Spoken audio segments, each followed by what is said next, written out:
la forêt belge dévorée par les flammes et des paysages défigurés.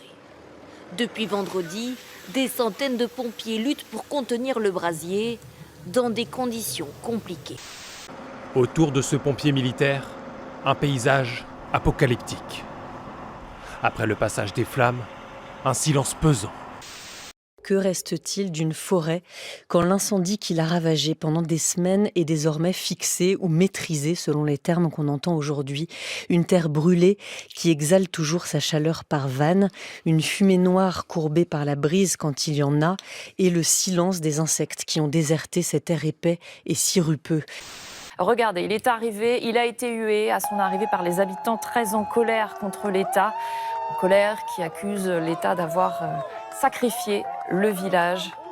Sébastien Lecornu débloque 12 millions d'euros pour la Gironde et les Landes touchées par les méga-feux. Cette somme d'argent, elle va être disponible dès maintenant et donc elle va permettre aux collectivités de lancer les travaux sans retard. L'État sera à vos côtés, on va faciliter les choses et tout. Mais Agnès, vous qui êtes journaliste, je pense que quand on retourne plusieurs mois après certaines grosses catastrophes, on s'aperçoit bien souvent que rien n'a bougé. Il y a des gens qui sont toujours en attente, l'assurance, les accords, l'administration. Que ce soit sur les Canadair, sur les CCF, donc c'est les camions citernes feux de forêt.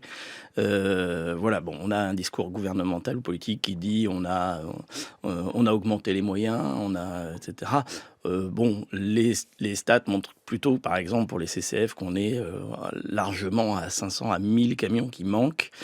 Et ce qu'on constate, c'est que des membres du gouvernement disent face caméra que oui, les pompiers ont suffisamment de moyens. Et on apprend par Mediapart, qui a pu consulter un enregistrement des journalistes de Mediapart, que le ministre de l'Intérieur est moins convaincu quand il n'est pas filmé. Et il parle même de posture sur cette question des moyens. Écoutez, j'ai pas lu les propos auxquels vous faites référence. Ce qui est certain, je vous l'ai dit, on a doublé les moyens.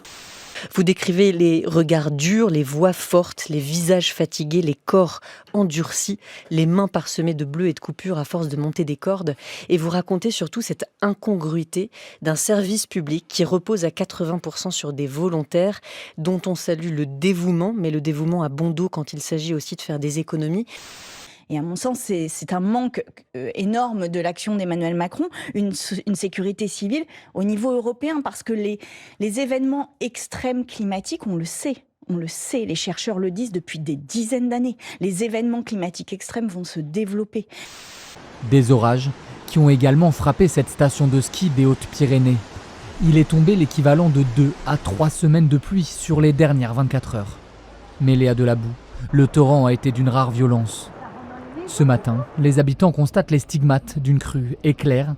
Cette route a cédé sous la puissance des flots. La mort est maintenant une question de jours. L'eau s'évapore lentement, se réchauffe et l'oxygène se raréfie. L'Andelot est à sec par endroits, des centaines de poissons sont piégés dans cette poche d'eau. Cédric Ruxer constate cette lente agonie depuis quelques semaines.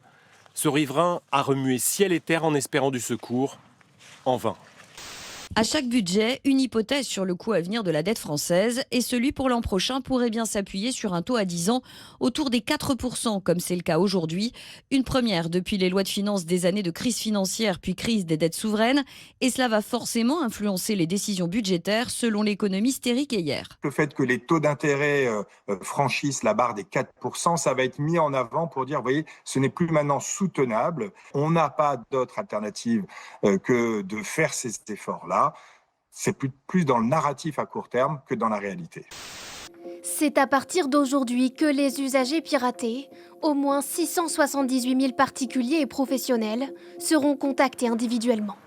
Objectif, les mettre en garde contre les risques de fraude, car des informations sensibles, comme leur quotient familial, taux de prélèvement, mais également numéro de téléphone et adresse, seraient désormais en vente sur des forums pour plusieurs milliers d'euros.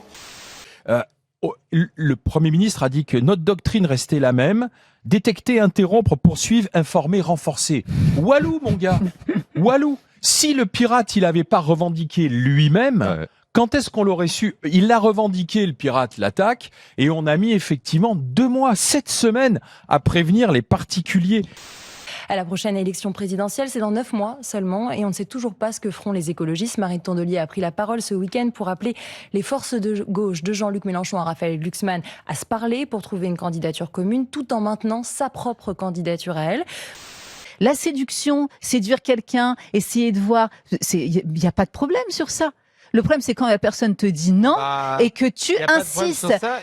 Dans ce cas-là, on va pas en boîte de nuit, quoi. Ça sert à quoi les boîtes de nuit? Parce que tu vas aux boîtes de nuit pour mettre des mains au cul. Bah oui, non, absolument. Non, tu mets pas les mains au cul. Ah bah pardon, boîte de nuit, ou pour en recevoir.